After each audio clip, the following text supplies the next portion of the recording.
All right, so a few days ago, I was sparring with one of my main training partners. Usually when we spar, when we train, it's neck and neck. I'll get him, he'll get me, I'll sweep him, he'll sweep me. It's a good dogfight. However, on this particular day, I came out way on top. I managed to tap him out a bunch of times, dominate him positionally, pass his guard. Man, was I ever on fire that day. Except, I wasn't really on fire that day. The end of our sparring session, I told him, I said, look, you just feel overtrained. We've been sparring together a long time, so I know what he's supposed to be able to do. I know how he normally moves. And on this particular day, he was just moving a half beat slower than he normally does. He was reacting just a little bit slower than he was supposed to. He was also a half step weaker than he normally is, right? It's stuff that he could normally hold, I would just blow right through. Plus, we were doing leg locks, which is an area of my specialty. So there was the bifecta there of, number one, he was overtrained. He was feeling weak. And it turned out that he had, in fact, been training for like 4 or 5 days in a row really hard. So I was catching him on a day that I was well rested and on a day that he was tired, which is a perfect combination if you want to destroy somebody. Also, we were training in an area of my strengths and his, what, as they would say, developing strengths, right? It's an area that I'm a little bit better at than he is. So I had a double advantage. So fast forward to today. Actually, fast forward to yesterday. Yesterday, I did hard cardio, then I did squats. So this morning, my legs are pretty wasted.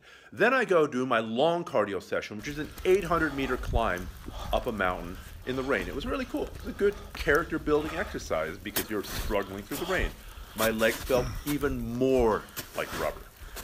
Then, after a quick lunch and a quick rest and a shower, I went and did some jiu-jitsu. I went and did jiu-jitsu with another training partner that's also pretty equal with me, and it's usually a dogfight, and sometimes I get him and stuff, and sometimes he gets me and stuff, and you know what? He murdered me.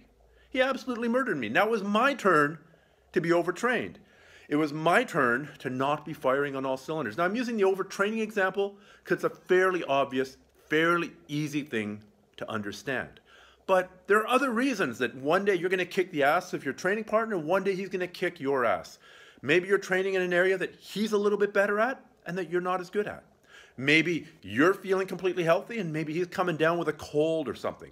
Maybe you had a long, good night of rest and maybe he's got a newborn at home and slept 4 hours, but he's still coming to train and he's not whining about it. He's not going, oh my God, I'm so tired. By the way, anything that you do to me, it's because I'm so tired. Don't do that. That's super cheesy. So some days you're the hammer, some days you're the nail. If you can't handle that, if you're not occasionally getting beat up by your training partners, then you're not training against people who are good enough. If you're not occasionally just getting massacred by your training partner, then you're not training with people who are good enough, or you're avoiding training on days when the odds aren't in your favor, when there's something wrong, when you're tired, when your legs are trashed from doing conditioning, when you're fighting off a cold and you don't know it yet, if you didn't get a good night's sleep or whatever. There are lots of reasons that you might not perform up to snuff on any given day. It doesn't matter. Go train. One day you'll kick the ass of your training partner, another day he'll kick your ass. Don't make a big deal out of it. This is a normal part of jiu-jitsu. This is 100% normal.